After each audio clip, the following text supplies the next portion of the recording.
ចាសសូមជម្រាបសួរពុកម៉ែបងប្អូនចារីករាយស្វាគមន៍មកកាន់វីដេអូថ្មីរបស់នាងខ្ញុំថ្ងៃនេះនាំអារម្មណ៍ពុកម៉ែបងប្អូនមកទស្សនាប្រាសាទដែលស្ថិតនៅចាទីតាំងស្រុកបាគងចាដែលនៅជិតនឹងប្រាសាទបាគងតែម្ដងចាគឺនៅខាងត្បូងនៃប្រាសាទបាគង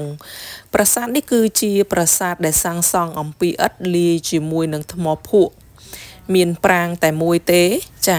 ប៉ុន្តែគួរឲ្យសោកស្ដាយមែនទែនដោយសារតែប្រាសាទគឺមិនមានដាក់ស្លាកសញ្ញាសម្គាល់ដើម្បីឲ្យយើង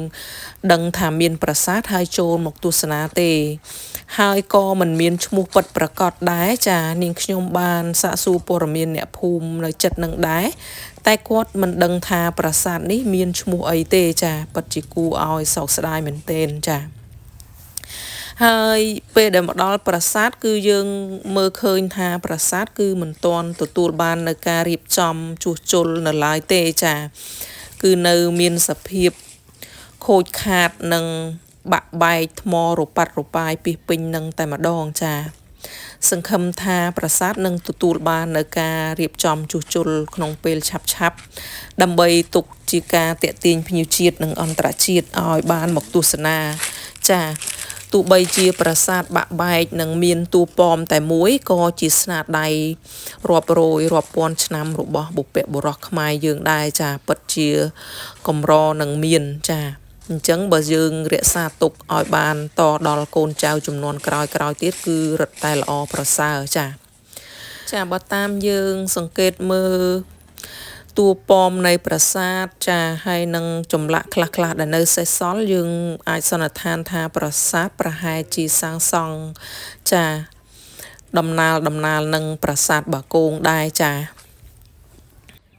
ប្រាសាទគឺរងការបាក់បែកអស់មួយជំហៀងនិងដំបូលខាងលើចា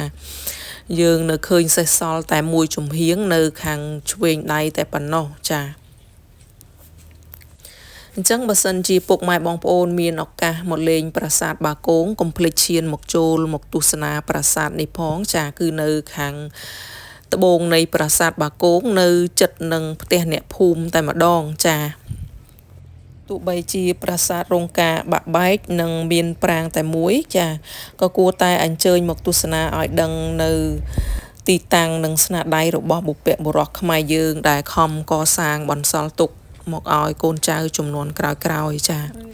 អរគុណច្រើនពុកម៉ែបងប្អូនវីដេអូនាងខ្ញុំក៏ឈានមកដល់ទីបញ្ចប់ដែរអរគុណពុកម៉ែបងប្អូនដែលចំណាយពេលវេលាទស្សនាវីដេអូមួយនេះ